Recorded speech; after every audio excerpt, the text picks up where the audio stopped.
बुधवार को केंद्र शासित मोदी सरकार ने जनगणना में जातिगत गणना को भी जोड़ दिया है। यानी अब जो अगली जनगणना होगी उसमें देश में किस जाति के कितनी भागीदारी है ये भी आपको जानने को मिल जाएगा।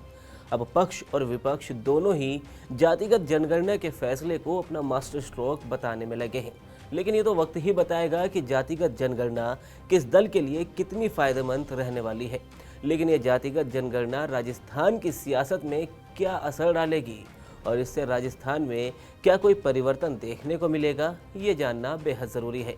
दरअसल राजस्थान में जातिगत जनगणना के फायदे और नुकसान विभिन्न सामाजिक, आर्थिक और राजनीतिक कारकों पर निर्भर करते हैं। जातिगत जनगणना से विभिन्न जातियों की सामाजिक आर्थिक स्थिति स्पष्ट होगी, जिससे सरकार लक्षित कल्याणकारी योजनाएं बना सकती है। उदाहरण के लिए ओबीसी और ईबीसी समुदायों को उनकी जनसंख्या के अनुपात में अधिक संसाधन और आरक्षण मिल सकता है। जनसंख्या के आधार पर पिछड़े समुदायों को अधिक राजनीतिक भागीदारी मिल सकती है। विशेषकर स्थानीय निकाय चुनावों में यदि किसी जाति की स्थिति आर्थिक और शैक्षणिक रूप से कमजोर पाई जाती है तो उनके लिए आरक्षण बढ़ाने या फिर नई योजनाओं को लागू करने का आधार मिल सकता है। बिहार में ओबीसी और ईबीसी की 63% आबादी के आंकड़े इसका उदाहरण है और दक्षिण राजस्थान में भील समुदाय को यदि मीणा के रूप में दर्ज किया जाता है तो मीणा समुदाय की जनसंख्या बढ़ने से उनका आरक्षण और राजनीतिक प्रभाव भी बढ़ सकता है। राजस्थान में जाट और गुर्जर जैसे समुदायों को उनकी जनसंख्या के आधार पर ज़्यादा लाभ मिल सकता है, जैसे सरकारी नौकरियों और शिक्षा में हिस्सेदारी।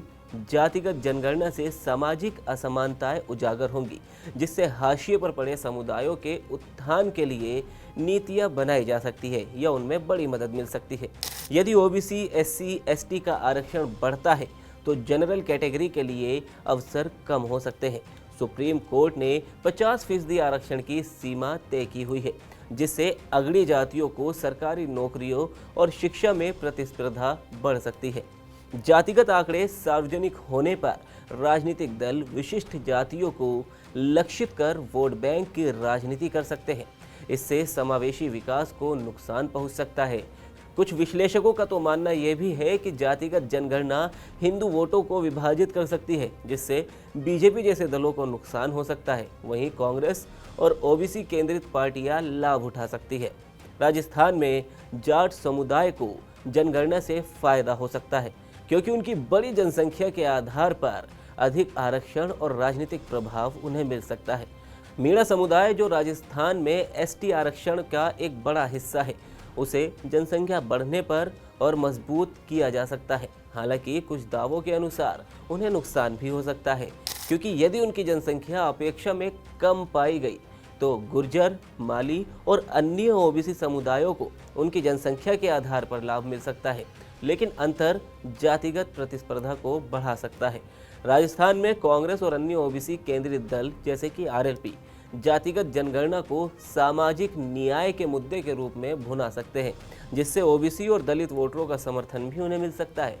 बीजेपी को हिंदू वोटों का विभाजन का खतरा हो सकता है, क्योंकि जातिगत जनगणना से क्षेत्रीय दलों को फायदा भी होने की उम्मीद है। हालांकि बीजेपी इसे एकता के मुद्दे के रूप में पेश भी कर सकती है। 2023 के विधानसभा चुनावों के बाद राजस्थान में हाल ही के चुनावों में जातिगत गतिशीलता पहले से ज़्यादा महत्वपूर्ण रही है। जनगणना के आंकड़े 2028 के चुनावों में और ज़्यादा प्रभाव डाल सकते हैं।